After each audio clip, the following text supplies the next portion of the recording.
Well, take one. Why is it taking so long? You set out to achieve a goal or a dream, and you've been facing obstacle after obstacle and trial after trial. So today I'm going to tell you why it's taking so long to get the results you're dreaming of. James 1:2-4 tells us to do something that feels impossible. Consider it pure joy, my brothers and sisters, whenever you face trials of many kinds, because you know that the testing of your faith produces perseverance.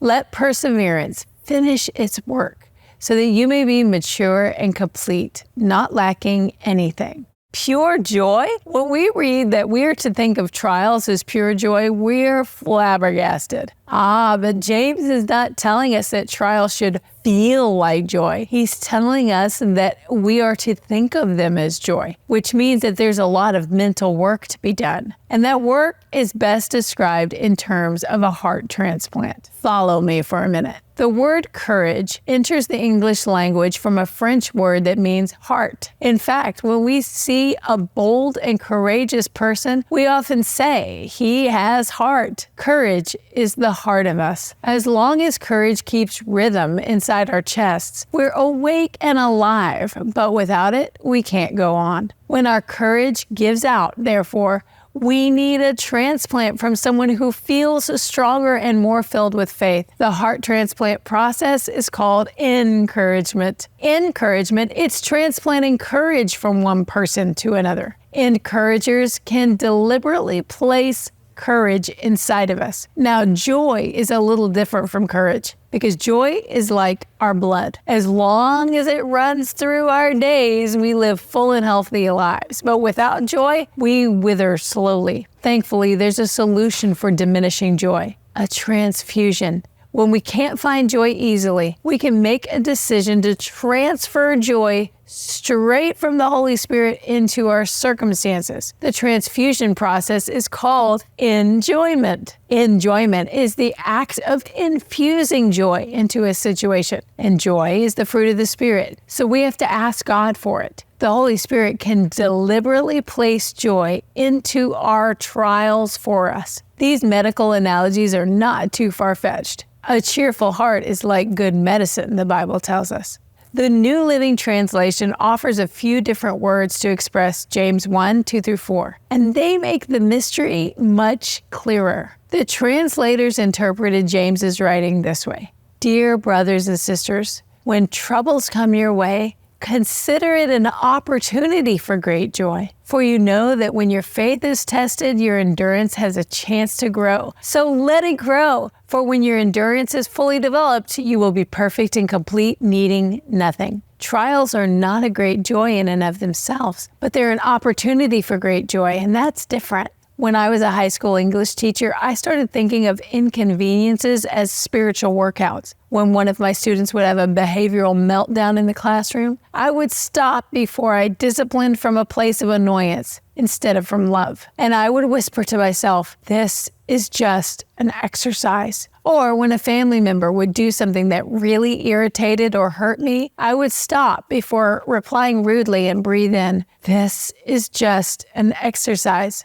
Or when I would go to my post office box day after day for 6 weeks and the check I desperately needed still hadn't come, I would grit my teeth day after day, close the box day after day, and mutter day after day, this is just an exercise. Or when the mayonnaise in the blender exploded all over my shirt, I would say, this is just an exercise. Or when I tripped and fell in the grocery store, or when I had a fender bender with a parked car, I would say with all of my soul's resolve, this is just an exercise. Thinking of life's simple difficulties as exercises or as opportunities to increase our inner strength somehow makes them a little easier to handle, or at least it does for me. These daily exercises prepare us for more difficult things. Our plan should be to max out on faith as a response to a major calamity when it comes. But a tragedy can't be our very first workout. We won't be able to handle it unless we've done the smaller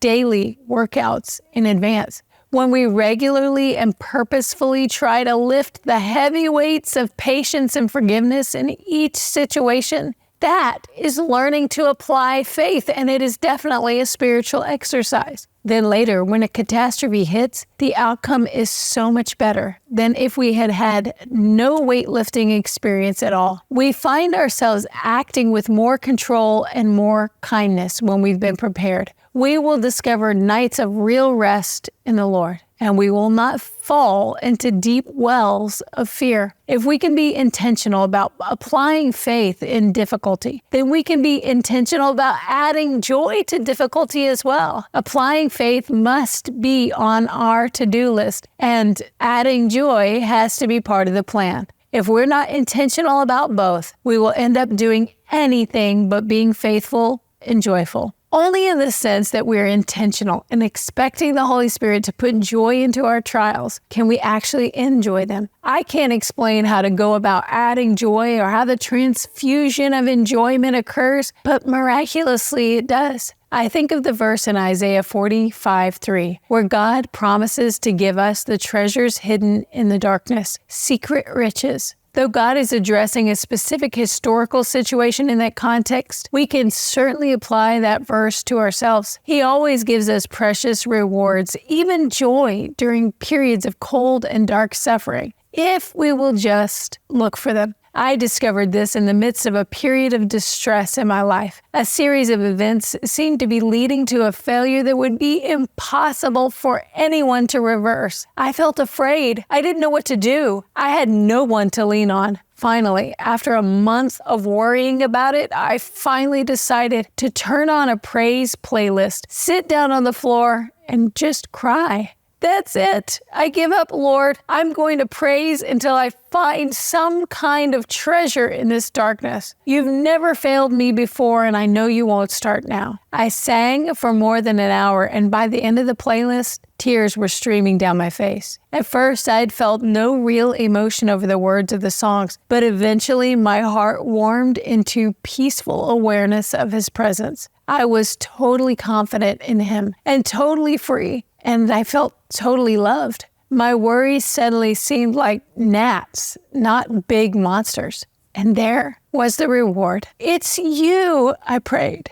You are the treasure in darkness, Lord. There is no other form of reward that compares to the glory of more of Him. The Holy Spirit is deep and full enough to share all of Himself with everyone who's willing to ask. Asking is not the hard work. Humbling ourselves to ask is. So if you have a problem finding treasure, your real problem may be pride. That is the way it's always been for me. The more stubborn I am, wanting things to turn out the way I want when I want, the more miserable I become. The more I let go and submit to God's unfolding plan, the more content I am. Pride creates the biggest obstacle of all. Are you ready for this? James 4:6 says, God opposes the proud and gives grace to the humble. God opposes the proud Himself. Picture God in front of you blocking your way. I will be transparent and say, there have been times I know this was true for me. Things may be taking a long time for you and it feels dark during the waiting, but God will give you something of great value in the darkness.